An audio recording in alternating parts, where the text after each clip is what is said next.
ఈరోజు అందుకే నేను ఒకటే విజ్ఞప్తి చేస్తున్నా అధ్యక్ష, ఎన్నికలు మహేశ్వర్ రెడ్డి గారి పార్టీ జమిలీ ఎన్నికలు అంటారు, అవన్నీ కలిపి తీసుకొస్తామంటారు. ఇవన్నీ ఓవేళ అంతా కలిసి వస్తే 2028లో రావాల్సిన ఎలక్షన్లు అవి 2029కి పోయేటట్టున్నాయి అధ్యక్ష. సో ఉన్న అసెంబ్లీ కూడా ఇంకో 6 నెలలు ఎక్స్ట్రాగా ఉండే పరిస్థితులు జాతీయ స్థాయిలో మనకు కనిపిస్తున్నాయి అధ్యక్ష. సో ఈ 4 ఏళ్ళు మనము రాష్ట్రాన్ని మంచిగా అభివృద్ధి చేసుకుందాము. మీరు నా దగ్గరకు వచ్చిన వాళ్ళలో అప్పుడప్పుడు టీవీలలో పేపర్లలో ఎవరు వచ్చి కలిసినా కూడా ఇటు అటు అని, నేను ఎవరికైనా నేను సభానాయకుడిగా ముఖ్యమంత్రిగా ప్రతి ఎమ్మెల్యేకి నేను అందుబాటులో ఉంటా. అది సిద్దిపేట శాసనసభ్యులు హరీష్ రావు గారు వచ్చిరా, లేకపోతే పల్లా రాజేశ్వర రెడ్డి గారు వచ్చిరా, లేకపోతే వెంకట రమణారెడ్డి గారు వచ్చిరా, నేను రాజకీయాలు చూడను అధ్యక్ష. ముఖ్యమంత్రిగా నా దగ్గరికి తీసుకొచ్చిన సమస్యల్ని వీలైనంత మేరకు వాటిని పరిష్కరించాలన్న మా భట్టి గారు సూచన చేశారు. గజ్వేల్ శాసనసభ్యులు వచ్చినా కూడా, ప్రతిపక్ష నాయకుడు వచ్చినా కూడా ఆ నియోజకవర్గానికి సంబంధించిన సమస్యలు కూడా పరిష్కరించాలంటారు. శాసనసభ నియోజకవర్గాలకు ప్రాతినిధ్యం వహించే ఎమ్మెల్యేలను నేను ఖచ్చితంగా ప్రజలు ఎన్నుకున్న ప్రతినిధులుగా వాళ్ళని గౌరవించే బాధ్యత నాది అధ్యక్ష. Just they can come as walking, just ఇట్లా నడుచుకుంటూ వచ్చి ముఖ్యమంత్రికి ఏదైనా రిప్రజెంటేషన్ ఇవ్వచ్చు. దానికి అనవసరమైన రాజకీయాలు ఆపాదించాల్సిన అవసరం లేదు అధ్యక్ష. మీరు డెఫినెట్గా ఇస్తాము. ఇచ్చినప్పుడు ఇన్ఛార్జ్ మినిస్టర్ ఉంటాడు, మీకు ఇన్ఛార్జ్ మినిస్టర్లు నిర్ణయాలు చేస్తారు. ఈరోజు ఇందిరమ్మ ఇళ్ళలో ఇందిరమ్మ కమిటీలు ఉన్నాయి, అన్నీ ఉన్నాయి. డెఫినెట్గా ఇస్తాము. మీరు ఇచ్చిన కాగితాలు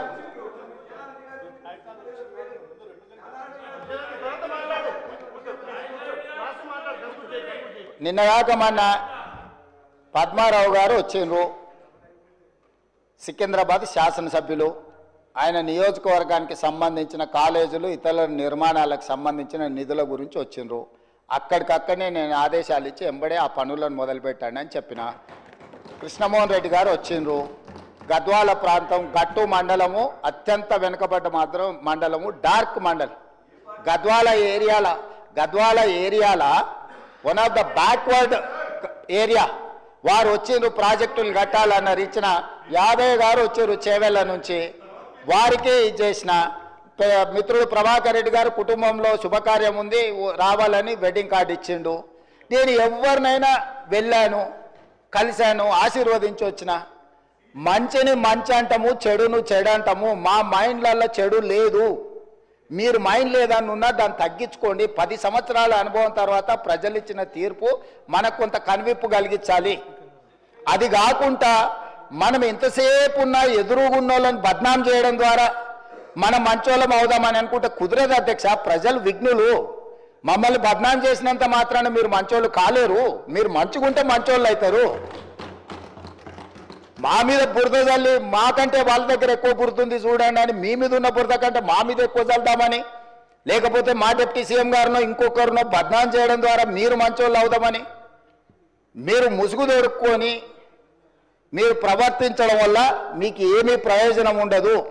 అందుకే ఈరోజు రాష్ట్ర ప్రభుత్వం రాకేష్ రెడ్డి లేనట్టున్నాడు. ఆయన young India integrated residential school గురించి నాకు ఇవ్వాలి, నేను ప్రతిపక్ష ఎమ్మెల్యేను కదా అంటే 100% ఇస్తా అని చెప్పిన. పెట్టినం లిస్టులో నాకు తెలిసి.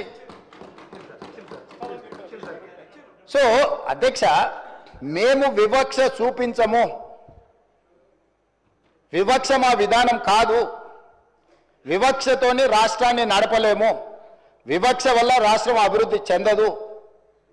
వీలైనంత మేరకు రాష్ట్ర అభివృద్ధి కోసం అందరి సహకారం తీసుకొని ఈ ప్రభుత్వం ముందుకు వెళ్ళాలనుకుంటుంది. అందుకే డాంబికాలకు గొప్పలకు పోలే. బడ్జెట్ 2 సార్లు మా బట్టి విక్రమార్క గారు ప్రవేశపెట్టినప్పుడు ఉత్తుత్త బడ్జెట్లు ఊదరగొట్టే బడ్జెట్ పెట్టి ఇప్పటికి 4 లక్షలు దాటి ఉండేది అధ్యక్ష. ఉత్తుత్త బడ్జెట్లు ఊదరగొట్టే బడ్జెట్లు పెట్టదలుచుకోలేదు. చేసేదే చెప్తాం, చెప్పిందే చేస్తామనే విధానంతో బడ్జెట్ నియంత్రించడం ద్వారా రాబోయే 2 బడ్జెట్లలో యాక్యురేట్ 100%. ఈరోజు నేను బట్టి విక్రమార్క గారి తరఫున వారు ప్రవేశపెట్టిన బడ్జెట్ నాకు అంచనా వేసిన తర్వాత నాకున్న సుదీర్ఘకాలం ప్రతిపక్షంలో పనిచేసిన అనుభవము, 15 నెలలు ముఖ్యమంత్రిగా చేసిన అనుభవంలో 95% వారు ఈరోజు ప్రవేశపెట్టిన బడ్జెట్ నిజం కాబోతుంది. Minimum 95%. Whereas 2014 to 2023 go through all 10 budgets. మొదటి సంవత్సరం 40% వ్యత్యాసం ఉంది. ఏ రోజు కూడా 25% కంటే తక్కువ వ్యత్యాసం లేని బడ్జెట్ని గత ప్రభుత్వాలు పెట్టలేదు అధ్యక్ష.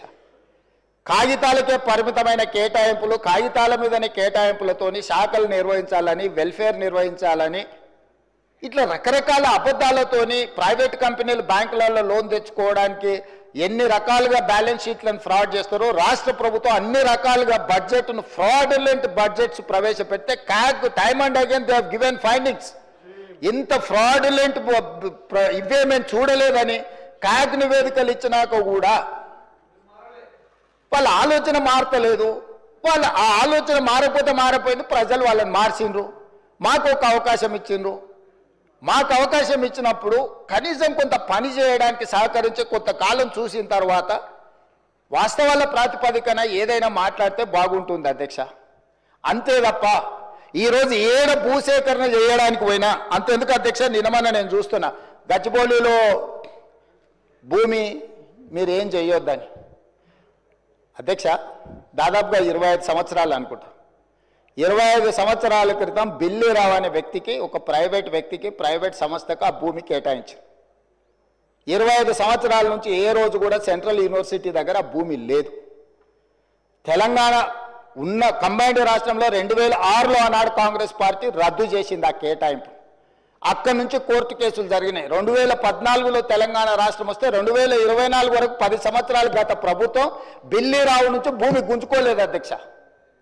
నేను వచ్చిన వెంబడే సుప్రీంకోర్టు వరకు వెళ్ళి కొట్లాడి ఒక ప్రైవేట్కు ఐఎంజీ భారత్ అని ఒక ఫేక్ కంపెనీకి కేటాయించిందని ఆరోపణలు ఎదుర్కొంటున్న భూమిని సుప్రీంకోర్టులో కూడా కేసు గెలిచి ఆ భూమిని వెనక్కి తీసుకొని ఆ భూమిని ఈరోజు మనం అభివృద్ధిలో భాగంగా టీజీఐఐసి కేటాయించి అక్కడ ఐటీ కంపెనీలు ఇతర పరిశ్రమలు రావడానికి అవసరమైన లేఅవుట్ చేయండి అని చెప్పి ఈరోజు ఒక అభివృద్ధి కోసము ఒక కాంక్రీట్ ప్రపోజల్తో ముందుకు వస్తే ఈరోజు అక్కడ ఏదో రిజర్వ్ ఫారెస్ట్ ఉన్నట్టు, రిజర్వ్ ఫారెస్ట్లో అత్యంత ఏమంటారు జీవరాశులు ఉన్నట్టు, జింకలు పులులు సింహాలన్నీ ఆనే ఉన్నాయి అన్నట్టు, జింకలు పులులు సింహాలు లేవు అధ్యక్ష. ఆ చుట్టుముట్టుతో కొన్ని గుంటనక్కలు చేరి ఇట్లా వ్యవహరిస్తున్నాయి అధ్యక్ష. గుంటనక్కలకు గుణపాఠం చెప్తాం అధ్యక్ష. అది 100% డెవలప్డ్ ఏరియా.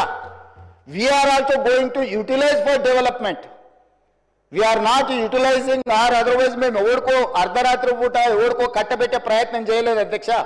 పర్ఫెక్ట్ డెవలప్మెంట్ చేసి ఓపెన్ ఆక్షన్ ద్వారా అంతర్జాతీయ స్థాయి సంస్థల్ని పెట్టుబడులు పెట్టడానికి భూమిని తెలంగాణ ఇండస్ట్రియల్ ఇన్ఫ్రాస్ట్రక్చర్ కార్పొరేషన్ ద్వారా ఆ పెట్టుబడులను ఆకర్షించడం కోసం ఈరోజు ఒక ప్రణాళికబద్ధమైన డెవలప్మెంట్ చేయడానికి మేము ముందుకు వస్తే ఇవాళ దాన్ని అడ్డుకునే ప్రయత్నం చేస్తున్నారు అధ్యక్ష. నేను ఒకటే మాట అడుగుతున్నా అధ్యక్ష, 10 సంవత్సరాల మీద అధికారంలో ఉన్నప్పుడు ఐఎంజీ భారత బిల్లీరావు అనే ఆయన దగ్గర భూమి ఉన్నప్పుడు మీకు బాధ లేదు, దుఃఖం లేదు, ఆ భూమిని వెనక్కి తీసుకురావాలని ఆలోచన లేదు. అలాంటి వాళ్ళ నుంచి ఆ భూమిని వెనక్కి తీసుకొచ్చి పరిశ్రమల అభివృద్ధి కోసం ఎందుకు అక్కడికి పోయినాం అధ్యక్ష? ఈరోజు అమెరికన్ కౌన్సిలేట్ అక్కడనే ఉంది, ఈరోజు విప్రో అక్కడనే ఉంది, ఇన్ఫోసిస్ అక్కడనే ఉంది, ఐటీ పరిశ్రమలన్నీ అక్కడనే ఉన్నాయి. అట్లాంటివి చాలా పరిశ్రమలు ఉన్నాయి అక్కడ. అది ఫైనాన్షియల్ డిస్ట్రిక్ట్. ఆ ఫైనాన్షియల్ డిస్ట్రిక్ట్ని ఇంకా కొంచెం ఎక్స్పాండ్ చేస్తే అంతర్జాతీయ స్థాయిలో పెట్టుబడులను ఆకర్షించుంటాడని అని చెప్పి ఈరోజు అక్కడ దాన్ని విస్తరించే ప్రయత్నంలో భాగంగా ఈరోజు పోయినాం అధ్యక్ష. పరోక్షంగా కోర్టులో పిఐఎల్ చేపిస్తారు, పరోక్షంగా పిల్లల్ని రెచ్చగొడతారు, యూనివర్సిటీ ల్యాండ్ తీసుకున్నారని. ఐఎంజీ భారత్కు పోయినప్పుడు లేని బాధ ఈరోజు టీజీఐఐసి పరిశ్రమలను నిలుపుకోవడానికి, పెట్టుబడులు పెట్టడానికి, వేల లక్షల ఉద్యోగ అవకాశాలు కల్పించడానికి ప్రయత్నం చేస్తుంటే ఎందుకు అభ్యంతరం పెడుతున్నారు అధ్యక్ష? ఎందుకు అంటే ఇంత సింపుల్ లాజిక్. అంటే రేపు పొద్దుగాల మీరు ఏ పరిశ్రమల కోసం భూమి సేకరించరా? ఏ రోడ్ల కోసం విస్తరించడానికి మీరు భూములు సేకరించరా? ఈ రాష్ట్రంలో పరిశ్రమలు రావద్దా? ఈ రాష్ట్రంలో పెట్టుబడులు ఎవరు పెట్టొద్దా? ఈ రాష్ట్రంలో చదువుకున్న నిరుద్యోగులకు ఉద్యోగ ఉపాధి అవకాశాలు ఇవ్వొద్దా? యూనివర్సిటీకి ఏం సంబంధం అధ్యక్ష భూమి? ఆ భూమి ఐఎంజీ భారత్ అని బిల్లీరావుకు కట్టబెట్టిన భూమి 25 సంవత్సరాల తర్వాత ఈ ప్రభుత్వం ఏర్పడిన తర్వాత, ప్రజాప్రభుత్వం ఏర్పడిన తర్వాత సుప్రీంకోర్టులో కొట్లాడి వేల కోట్ల రూపాయల భూమిని వెనక్కి తెచ్చింది నేను అధ్యక్ష. సుప్రీంకోర్టులో ఉద్దండులైన న్యాయవాదులను పెట్టి వాదింపజేపించి సుప్రీంకోర్టులో గెలిచి ఆ భూమిని వెనక్కి తీసుకొని ఈరోజు ఎవరికో అర్ధరాత్రి పూట కట్టబెట్టకుండా పరిశ్రమలు ఐటీ పార్కులు చేయాలని మల్టీ జోను మిక్స్డ్ యూజ్ కోసం చేయాలని చెప్పి ఒక మంచి ఉద్దేశంతో వస్తే దాన్ని కూడా అడ్డుకుంటారు. లేకులు రాకులు ఉన్నయేంటివి, లేకులను రాకులను ఆక్రమించుకున్నది ఎవరు, ఎందుకు ఇవన్నీ వీళ్ళు ఈరోజు అడ్డం పడుతున్నారు ఏంది అనేది నేను అది ఇంకో సందర్భంలో వివరాలు చెప్తా అధ్యక్ష. అదేవిధంగా అధ్యక్ష